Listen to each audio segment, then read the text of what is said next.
नमस्कार दोस्तों, मैं गोविंद विश्वास आप सभी का इस चैनल पे एक बार फिर से स्वागत करता हूं। आज हमारे साथ उपस्थित हैं जिज्ञासा दोषी। तो जिज्ञासा जी, आपका बहुत बहुत स्वागत है। हम जानना चाहते हैं आपका जन्म, आपकी स्कूलिंग, आपके इंस्पिरेशन इस फील्ड के लिए कौन कौन रहे हैं।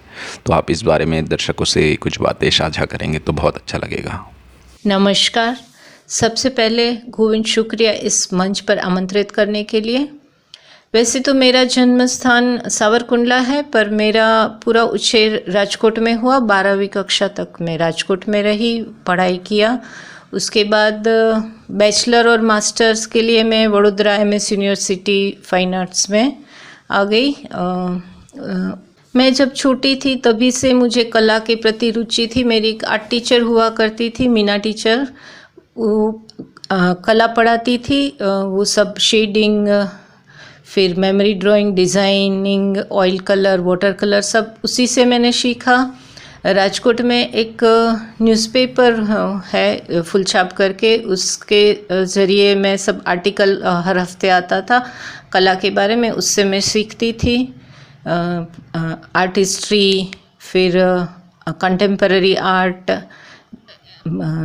अपने भारत के कलाकार के बारे में KG सुब्रमण्यम है, गुलाम शेख है, ज्योति भट्ट है, उसके बारे में सब जानकारी लेती थी। मैं 10वीं कक्षा में थी तभी से मैंने तय कर लिया कि मैं आर्ट अपना करियर चुनूंगी। मैं MSU में आऊँगी, वहाँ पे पढ़ाई करूँगी। मेरी एक कज़िन है, उसने मुझे बड़ौदा फाइन आर्ट्स के बारे में बताया। उसका एक फ्रेंड है रोहित, उसके ज़रिए मैंने बड़ौदा फाइन आर्ट्स में एडमिशन कैसे लेते हैं वो जानकारी ली। बड़ौदा में आके मैं ज्योति भट्ट, वो सब के अंडर में मैंने ग्रेजुएशन किया। तो वहाँ से ज्योति भट्ट स्केचिंग के ऊपर बहुत इम्पोर्टेंस देते थे। एवरी सैटरडे स्केचिंग का एक क्लास लिया करते थे। उससे मुझे काफ़ी कुछ सीखने को मिला कि स्केचिंग इतना इम्पोर्टेंट है, उसके बारे में मुझे पता चला। और उसी से मेरा अपना ड्राइंग और बेस जो है वो एकदम मजबूत हुआ। जी जिज्ञासा जी, हम जानना चाहते हैं आपके पेंटिंग में आप ब्राइट कलर्स का इस्तेमाल बहुत अधिकतर करती हैं, ज़्यादातर आपके काम में दिखता है, तो उसके पीछे की क्या स्टोरी है? बहुत सही ऑब्जर्वेशन है गोविंद। ब्राइट कलर्स मेरे काम में डोमिनेंट, प्रमुख रहते हैं हमेशा से। अगर उसके बारे में कहा जाए तो एक तरीके से देखा जाए तो मैं जब बैचलर में आई तब बड़ौदा में जो एक ट्रेंड था, मतलब स्टूडेंट में, गुलाम शेख पेंटिंग के HOD थे। मास्टर ईयर के स्टूडेंट्स जो थे वो सारे मैं देखती थी नरेटिव काम करते थे। सभी में मैं वो कलर्स, जो ब्राइट कलर स्कीम है वो देखा करती थी मैं। तो हो सकता है कहीं ना कहीं से वो वहाँ से मेरे काम में आया हो। वैसे मेरा काम नरेटिव बिल्कुल नहीं है, पर वो कलर स्कीम मेरे हिसाब से वहीं से बिलोंग करती है, कि कहीं ना कहीं वहाँ से जुड़ाव है, ऐसा मैं मानती हूँ। जी, अब आते हैं हम आपके काम के कॉन्सेप्ट के विषय में, क्योंकि ये जो वीडियोस हैं ये बहुत सारे ऐसे स्टूडेंट्स देखते हैं जो भी कॉलेज में पढ़ रहे हैं, तो वो सभी भी जानना चाहते हैं कि एक आर्टिस्ट के काम के पीछे कॉन्सेप्ट कैसे डेवलप होता है और आपके काम के पीछे कॉन्सेप्ट कैसे डेवलप हुआ। काम के कंसेप्ट के बारे में बात करें तो मेरे दादा जो राइटर थे, बचपन में घर में जो एक साहित्य का माहौल था, रादर अभी भी है, जिसे मैं बचपन से ही रविंद्रनाथ टैगोर है, अमृता प्रीतम है, नगीनदास पारेख है, कन्हैयालाल मुंशी है, कुन्निका कापड़िया है। ऐसी बहुत सारी किताबें पढ़ा करती थी, सभी अलग अलग राइटर्स की, क्रिटिक की। वो सब चीज़ें भी मैटर करती है एक उछेर के लिए। अपना आंतरिक उछेर उससे होता है। और मैं छोटी थी जब 11th 12th में, तो मैं विमलाताई ठकार, जो कि विनोबा भावे की शिष्य थी, उसकी शिविर में जाया करती थी। वो अध्यात्म के ऊपर होती थी, गांधीज़म के ऊपर होती थी। तो वो सब चीज़ें से एक अलग ही उछेर हुआ। तो वो सब चीज़ें भी कंसेप्ट जो बनता है, मतलब कि मैं कंसेप्ट चुनती नहीं हूँ, पर वो सब चीज़ें हैं जिससे कंसेप्ट क्रिएट होता है, जो सब चीज़ें मुझे अट्रैक्ट करती है अपनी ओर, कि वहाँ से कंसेप्ट बनता है। इवन जीवन के जो मतलब उतार चढ़ाव हैं, वहाँ से जो एक्सपीरियंस मिलता है, वो सब चीज़ें भी काम में रिफ्लेक्ट होती है। वो सब चीज़ों से भी मतलब एक तरीके का वहाँ उस टाइम पे मैं क्या करती हूँ अपने काम में दिखाई देता है। वो कंसेप्ट में मतलब उसकी झांकी दिखती है। तो उस प्रकार से मैं उसकी ओर कैसे प्रभावित होती हूँ, वो उस विषय को लेके वो वहाँ मतलब कंसेप्ट वैसे होता है। रादर कि मैं चुनाव नहीं करती हूँ, पर वो मुझे चुनता है, ऐसा। जी जिज्ञासा जी, हम जानना चाहते हैं क्या आपके काम में फेमिनिज्म का भी कोई प्रभाव है? मास्टर ईयर का जो मेरा काम है, तो उसमें मेरे काम में काफ़ी सारे फेमिनाइन इमेजेस है, स्त्री के जीवन की आजू बाजू की चीज़ें हैं। तो सम माइट कॉल कि फेमिनिज्म भी कह सकते हैं, पर मैं फेमिनिज्म वर्ड वहाँ उतना यूज़ नहीं करना चाहूँगी। तो वो मेरी मैं किताब पढ़ती थी उस समय, कुन्निका कापड़िया की 7 पगला आकाश माँ। तो वो काफ़ी सारा उधर रिफ्लेक्ट होता था, वो उससे मैं काफ़ी प्रभावित हुई थी। तो वो मेरा काम में काफ़ी सारा मायने रखता है कि वो उस वक्त मेरी क्या सोच चल रही है, उस वक्त मेरा क्या नज़रिया चल रहा है, वो मेरे काम में उसकी झलक दिखाई देती है।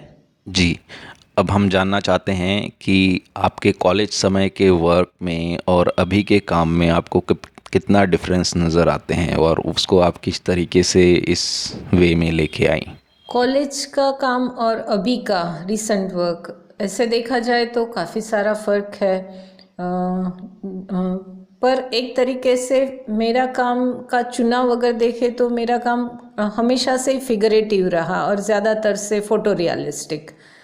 मास्टर ईयर के काम के बारे में मैं कहूँगी कि मेरा जो काम था, मैं फेमिनाइन इमेज को लेके करती थी। स्त्री के जीवन का जो पहलू होता है, स्त्री के जीवन की जो महत्वपूर्ण घटनाएं, वो सब चीज़ को लेके मैं उस वक्त काम किया करती थी।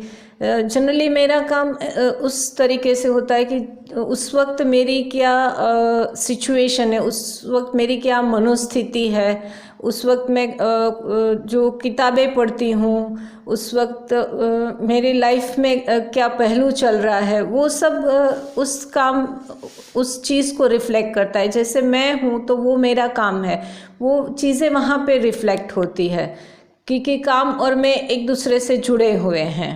अभी के काम में अगर देखा जाए तो मैं वर्ड्स को लेके बैकग्राउंड में वर्ड्स, उसके रिपीटेटिव फॉर्म को लेके काम करती हूँ। बैकग्राउंड में पूरे वर्ड्स होते हैं, कभी कभी मैं उसको एम्बोस करती हूँ और वही चीज़ को बैकग्राउंड बनाती हूँ। कहीं कहीं मैं वो वर्ड्स को मर्ज कर देती हूँ बैकग्राउंड के साथ। तो अभी के काम में मैं वो चीज़ कर रही हूँ। अभी जो मैं मेरे जीवन में क्या चल रहा है वो चीज़ रिफ्लेक्ट होती है। और अगर मैं ये कहूँगी कि कोई ऐसा कहेगा कि मेरे काम में कोई चेंज नहीं है, तो मैं ये सोचती हूँ कि ये कैसे हो सकता है। व्यक्ति हर वक्त बदलता रहता है, उसमें चेंजेस आते हैं, उसके अप्स एंड डाउन्स, उसका एक्सपीरियंस, वो सब ऐड होती रहती है उसकी लाइफ में। तो वो चीज़ें हमेशा से काम में रिफ्लेक्ट करती है। तो वो जो है, जो एक्सपीरियंस है, वो एक चेंज का ज़रिया बन जाती है मेरे हिसाब से। तो उसी प्रकार मतलब काम और जीवन दोनों एक दूसरे से कलाकार के जुड़े हुए रहते हैं। तो जो वो जीवन जीता है वो उसके काम में रिफ्लेक्ट होता है। इवन मैंने फैशन पे पूरा एक सीरीज़ किया था हांगकांग में। मेरा 3% शो था, वहाँ पे डिस्प्ले हुआ था, एग्जीबिशन हुआ था टैंचन गैलरी में। तो वो उस वक्त मैं वो चीज़ें मतलब अपने आजू बाजू में देखती थी। वो पेज 3 लाइफ के बारे ऊपर मैंने काम किया था, तो वो सब चीज़ें वहाँ से आती है। फैशन वर्ल्ड को लेके मैंने किया था। पर अभी का काम मेरा वैसा नहीं है, अभी मैं पूरा अलग काम कर रही हूँ। तो यही चीज़ें हैं जो जैसे कंसेप्ट हुआ कि काम करने का एक स्टाइल हुआ, वो वैसे चेंज होता रहता है। इवन मेरा चेंजेस ये हैं कि मैं एक्सपेरिमेंट भी बहुत पसंद करती हूँ, तो एक्सपेरिमेंट भी एक ज़रिया रहता है काम में चेंज लाने का। जी, आपके काम में बहुत सारे लेयर्स दिखते हैं, उस विषय में भी कुछ ज़रूर अवगत कराइए। हाँ, ये सही बात है, मैं बहुत लेयर्स में काम करती हूँ। काम मेरा जनरली पहले से ही मैं तय करती हूँ, एक स्केच बनाती हूँ कि मुझे पहले से ही मैं फिक्स करती हूँ कि मुझे ये ऐसे चाहिए, मुझे ये फिगर ऐसा ही, यहाँ ये ऑब्जेक्ट चाहिए, ये फिगर चाहिए, और फिर उस हिसाब से मैं अपने काम का शुरुआत करती हूँ।